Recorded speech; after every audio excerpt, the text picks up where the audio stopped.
So I have a palette knife. I'm going to take out a bit of this raw umber. Doesn't take much. And a small amount of yellow oxide.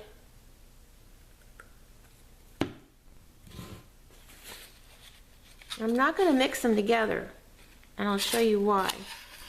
I like the purity of the colors. I like them to mix as they're tapped together onto the stencil.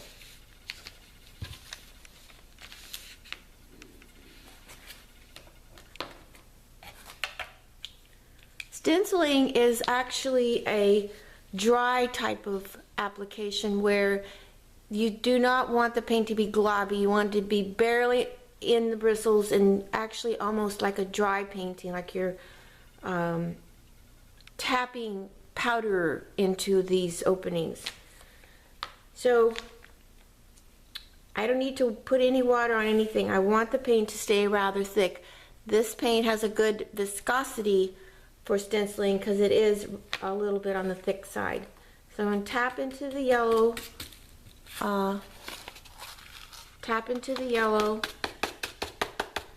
and this is like way too much paint. So I'm going to tap off the excess over here, especially on the edges.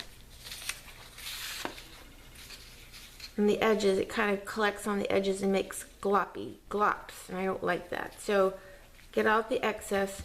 Then I can tap right over into the raw umber and just tap, tap, tap, and allow these colors to mix naturally. And right now they're too gloppy still, so I'm going to go over to the paper towel and tap off this excess. I'm lightly tapping off, and it gets the excess off, especially the edges like this.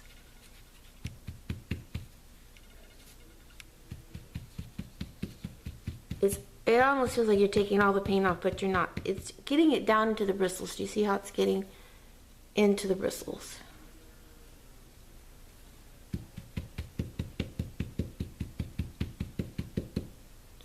So now I'm ready to go.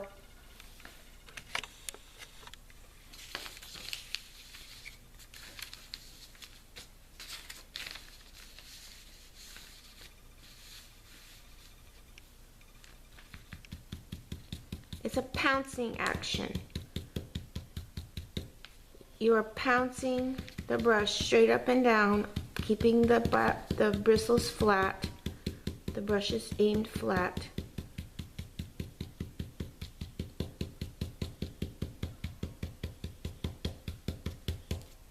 And take your time. Let it build up gradually with very fine layers. It's like a dusting almost.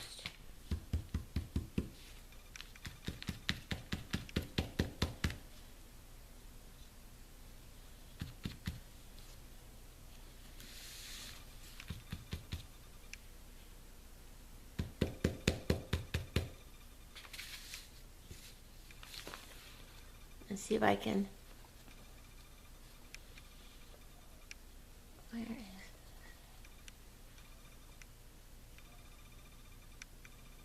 Do you see? It looks like dust.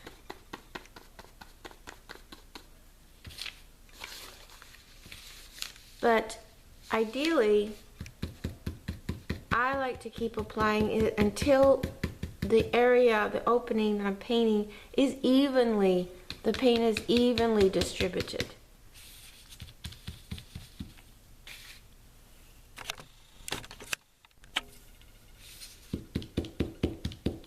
Getting the excess off. Paper towel.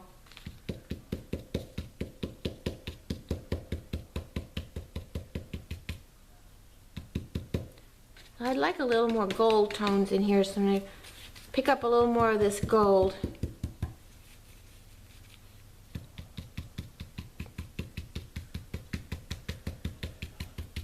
Now I can go back down where I initially put, and there's some little white specks or lighter areas, and when I go back with some of this gold, it'll fill in those areas. Now, it's tempting to peel the stencil back and look, but not just yet. You can do that when you're getting pretty satisfied, but it's hard to align it back up in the same spot. So really try to avoid that, even though it's tempting.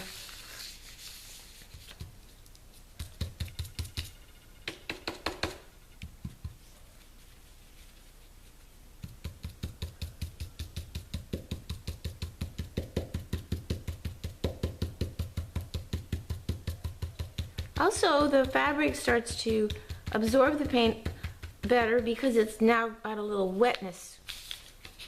So I'm going to peel this back just to give you a peek.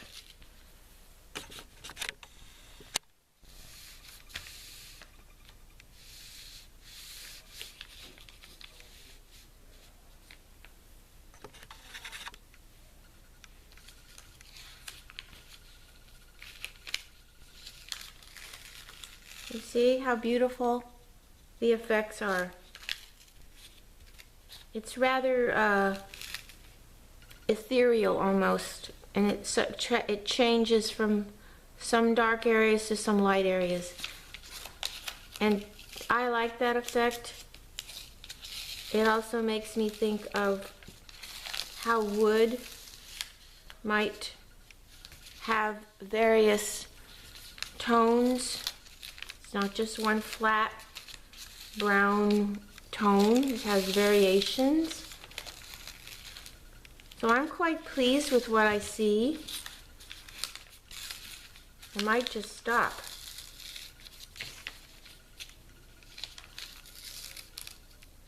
It's a little faint right here. I'll add a little bit more. And I think I'm done. I'm going to take this off. Peel it off. And there's the wreath. A partial part of the wreath design.